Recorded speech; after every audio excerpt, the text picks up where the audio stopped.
जब दुश्मन ने ऊंचाइयों से वार किया, मतलब साफ था दुश्मन ने सरहद लांघी थी। बर्फ से ढकी ऊंची पहाड़ियों पर कब्जा करने की साजिश थी। भारत की नजर जब पड़ी तब तक मामला गर्म हो चुका था। ये सिर्फ घुसपैठ नहीं, सीधा ऐलाने जंग था। आज हम बात कर रहे हैं कारगिल युद्ध की, क्योंकि आज ही के दिन शुरू हुआ था भारत पाकिस्तान का ये सबसे भीषण युद्ध। ये युद्ध भारत और पाकिस्तान के बीच मई से जुलाई 1999 के बीच लड़ा गया था। ये लड़ाई जम्मू कश्मीर के कारगिल जिले में हुई, जब पाकिस्तानी सेना और पाकिस्तानी समर्थक घुसपैठियों ने भारतीय नियंत्रण वाले क्षेत्रों में घुसपैठ की। ये युद्ध भारतीय सेना और वायु सेना की साहसिक कार्रवाई और रणनीतिक कौशल का उदाहरण भी बना।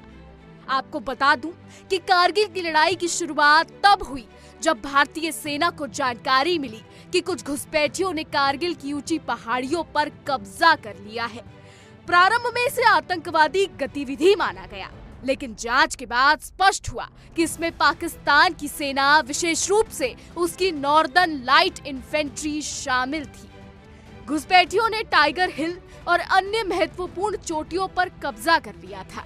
इन चोटियों से राष्ट्रीय राजमार्ग जो श्रीनगर को लेह से जोड़ता है, उस पर नियंत्रण हो सकता था, जिससे भारत की सुरक्षा पर बड़ा खतरा पैदा हो गया था।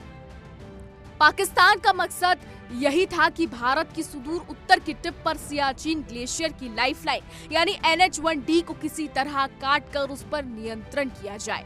पाकिस्तानी सैनिक उन पहाड़ियों पर आना चाहते थे जहां से वो लद्दाख की ओर जाने वाली रसद के जाने वाले काफिलों की आवाजाही को रोक दे और भारत को मजबूर होकर सियाचिन छोड़ना पड़े।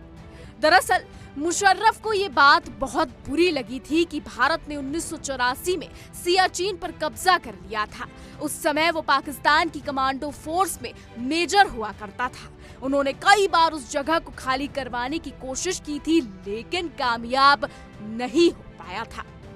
कारगिल युद्ध की शुरुआत पाकिस्तान की सेना की ओर से बर्फबारी के मौसम का फायदा उठाकर की गई थी। तब भारतीय चौकियों को खाली कर दिया जाता था। पाकिस्तानी सैनिकों ने गुप्त रूप से ऊंचाई वाली चोटियों पर कब्जा कर लिया। वैसे तो पाकिस्तान ने शुरुआत में दावा किया कि घुसपैठिए कश्मीरी आतंकवादी हैं, लेकिन बाद में स्पष्ट हो गया कि वो पाकिस्तानी सेना के नियमित जवान थे, खासकर उसके नॉर्दर्न लाइट इन्फेंट्री के। अब भारतीय सेना के सामने बड़ी चुनौती थी कि इस घुसपैठ को कैसे रोका जाए। तो आपको बता दूं, इस घुसपैठ को खत्म करने के लिए भारतीय सेना ने 26 मई 1999 को ऑपरेशन विजय की शुरुआत की। वहीं भारतीय वायु सेना ने ऑपरेशन सफेद सागर नामक मिशन चलाया, जिसमें मिराज 2000 और MiG-29 जैसे विमानों से दुश्मन के ठिकानों को निशाना बनाया गया। यह अभियान लगभग 2 महीने चला और भारत ने अपनी सभी कब्जाई गई चोटियों को पुनः प्राप्त कर लिया। इस युद्ध में भारत के 527 से अधिक वीर जवान शहीद हुए और 1300 से ज्यादा घायल हुए। कैप्टन विक्रम बत्रा ने टाइगर हिल और पॉइंट 4875 जैसी रणनीतिक चोटियों को वापस लाने में अहम भूमिका निभाई। उन्हें मरणोपरांत परमवीर चक्र से सम्मानित किया गया। आपको बता दें कि भारत ने इस युद्ध में अंतर्राष्ट्रीय सीमाओं का उल्लंघन नहीं किया और सिर्फ भारतीय क्षेत्र में रहकर ही दुश्मनों को खदेड़ा, जिससे भारत को वैश्विक समर्थन प्राप्त हुआ। इतना ही नहीं, भारत ने अंतर्राष्ट्रीय मंचों पर पाकिस्तान को बेनकाब किया। अमेरिका और अन्य देशों ने पाकिस्तान पर दबाव बनाया कि वो अपने सैनिक वापस बुलाए। ये भारत का पहला युद्ध था जिसे राष्ट्रीय टेलीविजन चैनलों ने व्यापक रूप से कवर किया।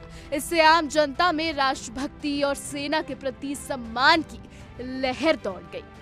आज भी 26 जुलाई को हर साल कारगिल विजय दिवस के रूप में मनाया जाता है, ताकि शहीदों को श्रद्धांजलि दी जा सके और उनकी बहादुरी को याद किया जा सके।